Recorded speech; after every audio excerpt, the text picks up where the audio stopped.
Guys 2026 లో మీ phone hack కావద్దంటే ఈ 10 tips తెలిసి ఉండాలి. మీ ఫోన్ సేఫ్ గా ఉన్నది అనుకుంటున్నారా? ప్రస్తుతం హ్యాకర్స్ కొత్త మెథడ్స్ వాడుతున్నారు. ఒక క్లిక్, ఒక ఓటీపీ, ఒక ఏపీకే ఫైల్ మీ ఫోన్ మొత్తం రిస్క్ లో పెట్టవచ్చు. ఈ వీడియో ప్రతి స్మార్ట్ ఫోన్ యూజర్ కి తప్పకుండా తెలుసుకోవాలి 10 సేఫ్టీ టిప్స్.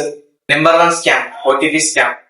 బ్యాంక్ నుంచి యూపీఐ, కేవైసీ పేరుతో మీకు కాల్ చేసి ఓటీపీ అడుగుతున్నారా? ఎట్టి పరిస్థితిలో ఓటీపీ చెప్పవద్దు, ఎందుకంటే ఓటీపీ మీ అకౌంట్ ఒక కీ లాంటిది. నెంబర్ 2, వాట్సాప్ లో ప్రతి లింక్ ని క్లిక్ చేయవద్దు, ఎందుకంటే ప్రైజ్ వచ్చింది, లాటరీ గెలిచి అని మెసేజ్ వస్తే వెంటనే నమ్మవద్దు, ఫ్రాడ్ చేసే ఛాన్స్ ఉంటుంది.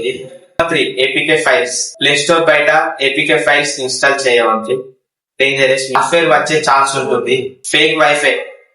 రైల్వే స్టేషన్స్ లో, మాల్స్ లో, ఎయిర్పోర్ట్స్ లో ఫ్రీ వైఫై చూసి వెంటనే కనెక్ట్ చేయవద్దు. Number 5, camera permissions. మీరు ఏమైనా అవసరం లేని యాప్స్ కెమెరా పర్మిషన్ ఇచ్చారా? ఇలా ఆఫ్ చేయాలనుకుంటున్నారా? అయితే క్లియర్ గా నేను చెప్తాను. సెట్టింగ్స్ ఓపెన్ చేయండి, ప్రైవసీ పైన క్లిక్ చేసి పర్మిషన్ మేనేజ్ పైన క్లిక్ చేయండి. ఇక్కడ మీ కెమెరా ఆప్షన్స్ అన్ని కనపడతాయి. యాప్స్ కి ఇచ్చిన పర్మిషన్స్. మీకు అవసరం లేని యాప్ ఉంటే ఇక్కడ ఆఫ్ చేయండి. Number 6, micro permission. అవసరం లేని యాప్స్ కి మైక్రో పర్మిషన్ ఇవ్వవద్దు. Number 7, strong password. ఎప్పుడు కానీ ఈజీ పాస్వర్డ్స్ పెట్టవద్దు, వీటికైనా స్ట్రాంగ్ పాస్వర్డ్ పెట్టాలి. Number 8, 2 factor automation. ఇన్స్టాగ్రామ్ కి, ఫేస్బుక్ కి, ఈమెయిల్ కి 2 ఫ్యాక్టర్ ఆటోమేషన్ ఎనేబుల్ చేయండి. Number 9, public charging points. తెలియని యూఎస్బి ఛార్జింగ్ పోర్ట్స్ లో ఎప్పుడు కానీ ట్యాప్ చేయవద్దు, ఎందుకంటే దానిలో మాల్వేర్ చెక్ చేసే ఛాన్స్ ఉంటుంది. Number 10, software update. ఫోన్ లో సాఫ్ట్వేర్ అప్డేట్స్ వస్తే ఇగ్నోర్ చేయవద్దు, ఎందుకంటే సెక్యూరిటీ ఫిక్సెస్ వాటిలో ఉంటాయి.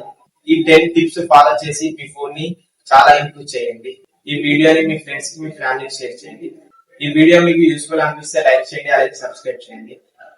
ఇంకొక వీడియోలో కలుసుకుందాం.